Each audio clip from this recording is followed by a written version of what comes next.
It's not just about you must have XYZ skill set and 5+ years of this and that experience. It's also about you selling your company to the competitive job seeker landscape that's out there. So capturing, again, your culture, your mission, the personality of the company or the manager is going to be a differentiator.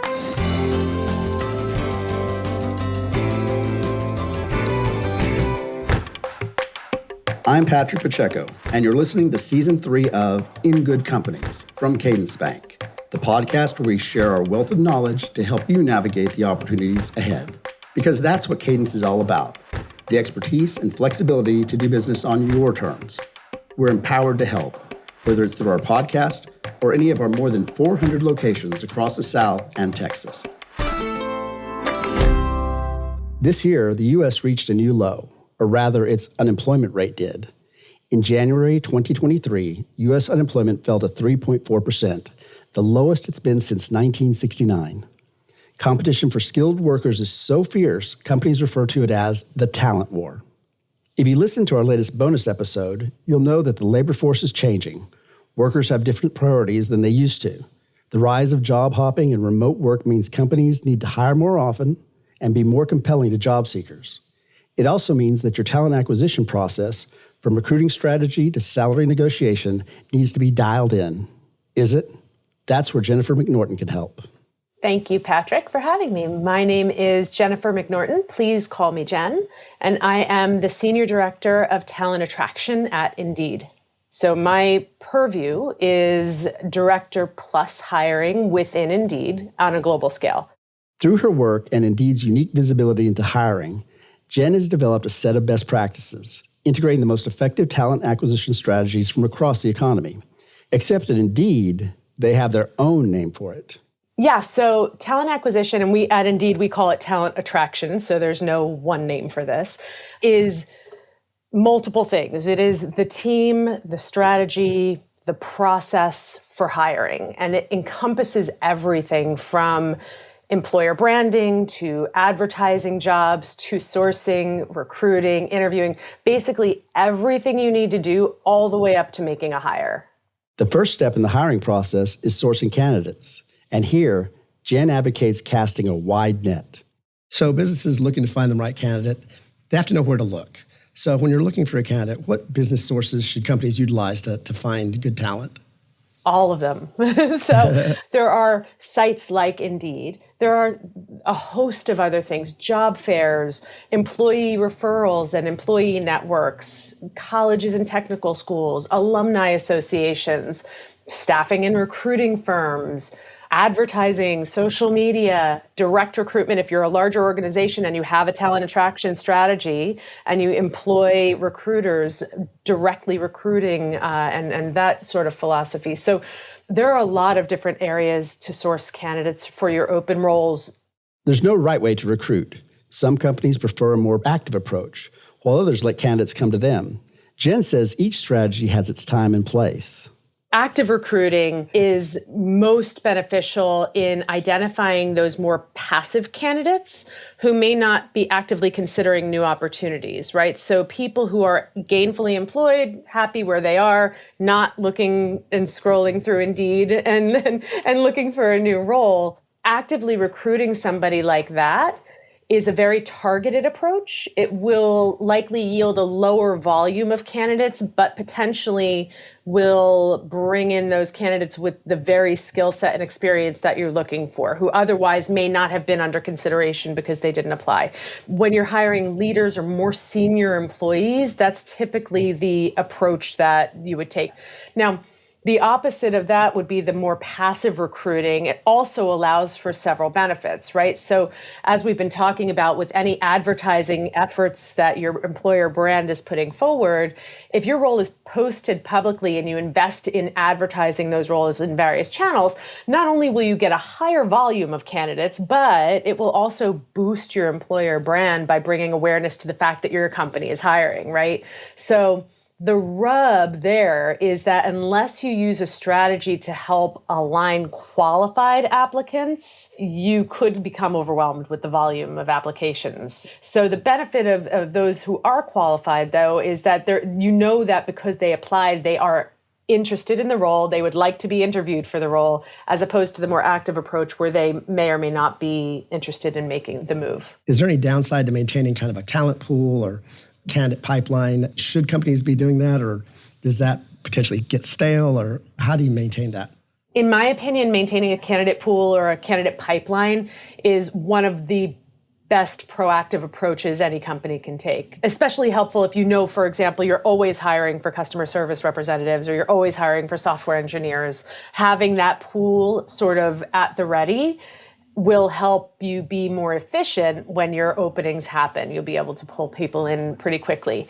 The drawback is that having a list of names is not enough. I think it's very important to maintain a candidate pool or a candidate pipeline, but it's only going to be effective and efficient for you if you have an engagement communication strategy in place to touch those candidates and make sure that they're engaged with your employer brand. So when you're ready to hire, they're at the ready.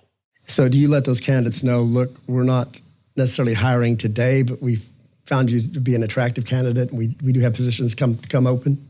Sure, they've applied to the job, right? So it's perfectly fair to say, listen, candidate, unfortunately, we've moved forward with another person for this role. However, really like your background. I would like to keep talking to you about Indeed or about my company. And I would like to see if down the road there is an opening that would make sense for you. So let's stay in touch.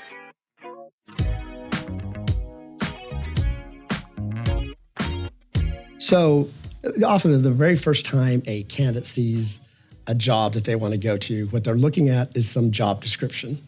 And those sometimes are not the most exciting, sometimes they're not even the most accurate things in the world. So what makes an irresistible job description? I mean, aside from making sure that you have the required skill set, experience, and expertise clearly outlined, right, to make sure that the candidates that are applying are actually reading the job description and so on. I think capturing the company's culture and personality and mission is really important. Going and doing a formatted job description like that has been the same for the last 25 years is not going to be the exciting one, Patrick, that you're calling out, right?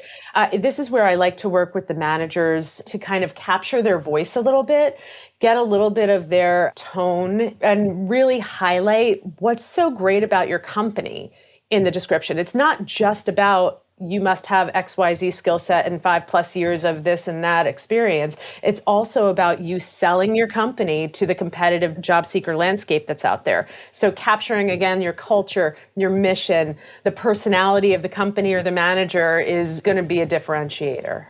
Yeah, it's interesting you said selling the company, because as we've been talking, it's become very apparent that it's not just candidates selling themselves to companies, but it's really now more of companies selling themselves to candidates that's important. Absolutely. Absolutely. But even while you market yourself to candidates, it's important to be realistic about the role. Yeah, I would encourage full transparency, right? I think that is the key. And as I think about what that looks like, I go back to, if you overpromise and underdeliver, you will end up with attrition. The candidate may very well start, and then 3 months in, they're going to look at you and say, this is not what the job description said. This is not what you said. I'm out. And now you're back to square one again. It does nothing for anyone. Employees will be able to find out what your company is really about. So it's important to be honest about who your company is and what you're about in those job descriptions, so that you're getting the right employees and you're getting employees who want to be there. Would a company ever set out any negatives with regard to the company, or it's a difficult job, or it's some things to set some expectations?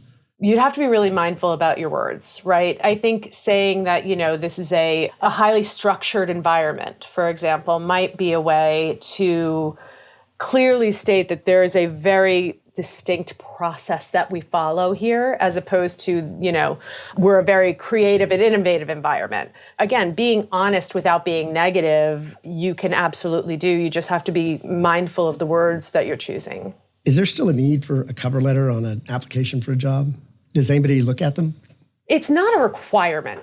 Let's put it that way, right? I think there is an opportunity for job seekers to use cover letters to differentiate themselves from all the other applicants. For employers, requiring a cover letter is definitely not necessary. However, it can actually help you to pull out the candidates that are the most highly qualified and the most interested in the role. In the job description, you could ask for a cover letter to speak to a specific topic or keep it to a certain amount of words. And I've seen that work really well in sort of separating out applicants that maybe didn't read the job description thoroughly. To summarize all of that, the requirement for a cover letter depends on the use of the cover letter, but it shouldn't be required as a template. It should only be required if you're using it to help screen out candidates or screen in candidates. As the working world changes, businesses are becoming more inventive on how they screen candidates, and candidates are getting creative as well. I think we're seeing, as the requirements of the job seeker and the requirements of companies continue to evolve and adjust to this new world that we all work in, I think we're going to continue to see innovation happen as it relates to expediting the job search process, as it relates to communicating with job seekers and employers. I think I've seen some video resumes start to come in, and I think it's just going to get more and more exciting as we go. I look forward to it. I remember hearing a story about, well, it's not a job, it is the applicant at Stanford University. You have to explain why you should be admitted into Stanford, and they wrote in glitter pen, "I sparkle." That was it, and they got admitted. So I guess that was pretty innovative, pretty brave too. Yeah.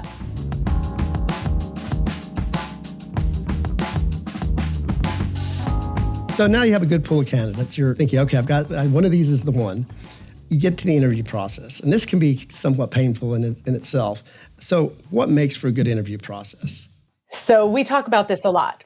A planned, structured process with specific focus areas is going to be a real key component to how a company can be successful in ensuring that the candidates have the right opportunity to highlight their skills, right? So I think that without a plan and structure around the interview process, you risk not fully vetting the candidate.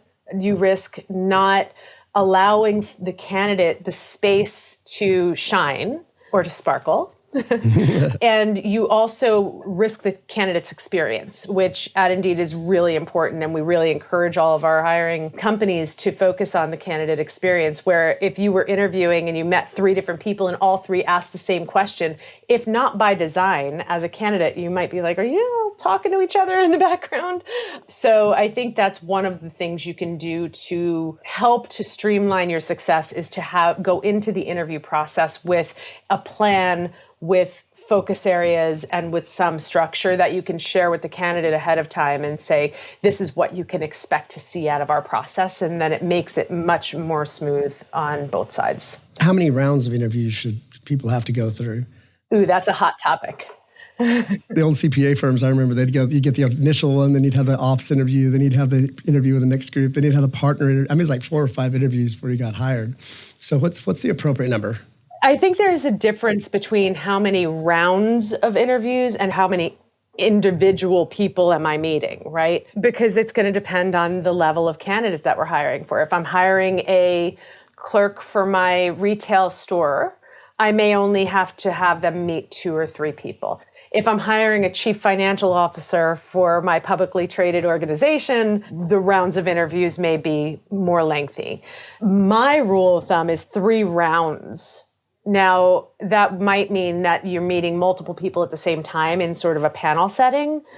Google actually put out an article not long ago that they did some research internally that once they have exceeded 4 rounds of interviews, there was no more success or not on whether or not that candidate got hired. Too extended, and you risk losing the candidate experience and or the candidate, and too short, and you risk hiring someone who wasn't fully vetted. So there's a sweet spot somewhere in there that I don't think there's a direct, exact answer to, but 3 or 4 would probably be the rule of thumb. Of course, it doesn't matter how many rounds there are if you don't ask the right questions. So what makes for a good interview question? I like to use situational questions to give candidates an opportunity to explain their skills, right? Interviews are stressful for everybody. You're under pressure, you want this job, it's a tough thing to be in. And so I try to give candidates the best opportunity to shine. So the situational questions are the ones that are like, tell me about a time when you had to manage a difficult customer. How did you handle that? Or walk me through an example of how you would approach a situation where you were faced with an opposing opinion. So really like giving candidates an opportunity to tell you about a situation and how they handled it. Those are the types of questions that I like to use, open-ended. So it's not just a yes or no answer. They need to explain and they need to dig in deeper.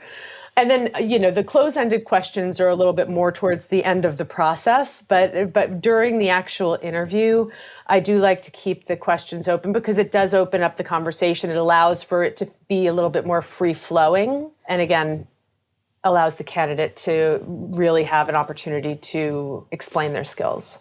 Should you think about sending questions to candidates beforehand? Yeah, I don't like the idea of sending the questions beforehand, but I do like the idea of sending focus areas beforehand. So what we talked about earlier was having a plan going into these interviews so that the interviewers all know what their responsibility is during the course of the interview process. That way they can prepare properly as well. As diversity, equity, and inclusion efforts have increased in recent years, there's been a spotlight on the concept of implicit bias and its role in hiring. A vast body of research shows that even the best-intentioned people have unconscious attitudes that impact their decisions. But while you can't completely eliminate bias, there are ways to combat it. I have 2 words on that, and that's awareness and consistency. So first and foremost, being aware that we all have unconscious bias. That on top of a consistent interview process with the same areas of focus, same questions, same interview panel, that can really help mitigate bias from one candidate to the next, right? That way you're making sure that all of the interviewers are being consistent, all the candidates are having the same experience, and it allows for a better opportunity to mitigate the bias with consistency. Now, with that, I think making sure that all the interviewers have had some sort of formalized training around recognizing unconscious bias is very helpful. In fact, I would insist that if you are part of an interview panel, you must go through some sort of an unconscious bias training. We have that formalized training at Indeed. Many companies have it. But if not, I know there are a lot of resources online that you can find that can help to train up your employees to be aware and consistent. When the situation arises, it's always been difficult. You go through an entire interview process, they interview 12 people, and there's one person that says no. Should that one person's no carry the day? If they're just a flat out, don't think this is the right person, when 11 others think it is, should that ever carry the day? I don't think it should. I think that's why we have multiple interviewers, right? It doesn't need to be a unanimous decision. I think it needs to be a majority decision, but I also think listening to the person who said no is going to be pretty important, right? Because there were definitely some concerns that came there, right? So that's why having some sort of a debrief meeting or whatever you may call it post-interview with all of the interviewers together, talking about all of the candidates together, can help call out any concerns, can highlight any unconscious bias as well as we're talking through it. But I don't think a one no is not a no. That's why we have multiple people meet, is to get multiple points of view. So, and that debrief also gives you a chance, like you said, to check each other, to make sure somebody's not thinking or didn't hear something incorrectly. I've had situations where somebody thought they heard them say one thing and they actually said something different. So, oh yeah, that's exactly it.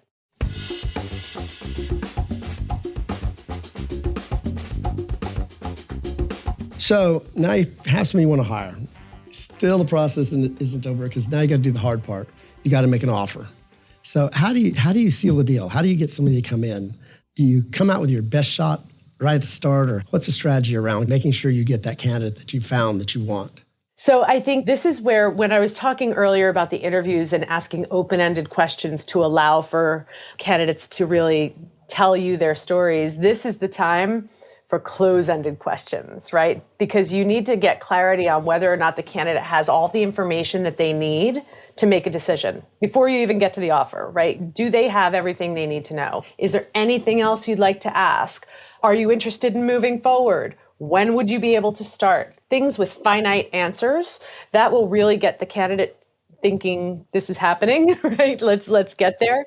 And then when it comes to the actual offer, and by the way, I would advise not to be coy. If you're excited about the candidate and you really want them to be part of your team, let them know. Let them know that you're excited and that you really think that they would be a great fit. One of those close-ended questions, by the way, is if we were to get an offer together for you today, would you accept, right? I haven't talked about money yet. They have everything they need to know to make a decision. All the other stuff is out of the way, right? So when it comes to making an actual offer, there's a million different strategies that you can employ to prevent negotiation or to negotiate or to encourage it, et cetera. I want to make it really easy for a candidate to say yes to my offer. So I don't like to, I wouldn't encourage people to, kind of go in with a little bit of a lower offer just to allow room for negotiation. I know that's a tactic that people can take. It's not my approach. I prefer to really go in strong with a strong offer, a fair offer, and within the range that had been advertised. No matter the opening number, Jen's always ready to negotiate, and not just on compensation. Yeah, no. And as much as I want to come up with my best offer and my best foot forward, I'm always prepared for a negotiation. So I think you should always expect negotiation. But I think the thing to keep in mind with that is that it's not always about salary. There are other things on the table that can be negotiated. And so I would think about things like extra time off. Do you offer, if you're offering 2 weeks vacation, what if you offered 3 weeks? Would that do it? Things like sign-on bonuses where, yes, there's a financial component to it, but it's a one-time financial component. It's not you're not committing to a higher salary and things like that.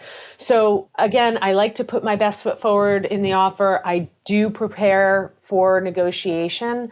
I also don't wait for the offer stage to talk to candidates about their expectations from a salary perspective, right? If you have that conversation throughout the interview process and you don't save it till the end, nobody is going to be surprised, and you'll be able to really put a compelling offer together that has a stronger likelihood to be accepted.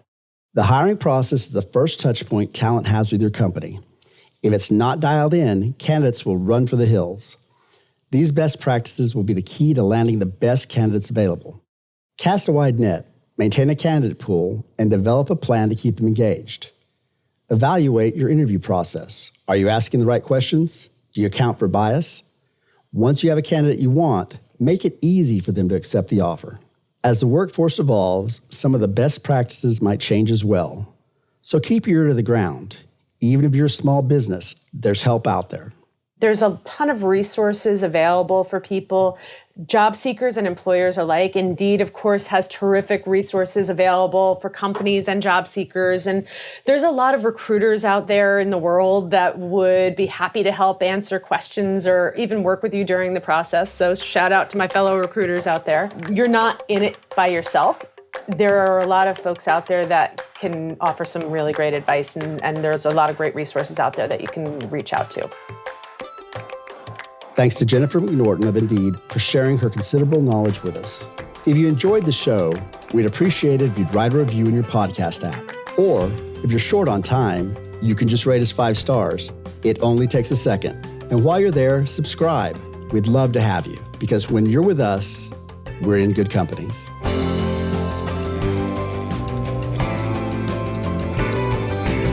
In Good Companies is a podcast from Cadence Bank, member FDIC, equal opportunity lender. Sheena Cochran is our production coordinator. Our executive producer is Daniel Cornell, with writing and production from Andrew Gannum and sound design and mixing by Ben Cranlett at Lower Street Media. I'm your host, Patrick Pacheco. This podcast is provided as a free service to you and is for general informational purposes only. Cadence Bank and its affiliates make no representation or warranties as to the accuracy, completeness, or timeliness of the content in the podcast. The podcast is not intended to provide legal, accounting, or tax advice and should not be relied upon for such purposes. The views and opinions expressed by the host and guests in this podcast are solely their own current opinions regarding the subject matters discussed in the podcast and are based on their own perspectives. Such views, perspectives, and opinions do not reflect those of Cadence Bank or any of its affiliates or the companies in which any guest is or may be affiliated. The production and presentation of this podcast by Cadence Bank does not imply the expression of any opinion on part of Cadence Bank or any of its affiliates.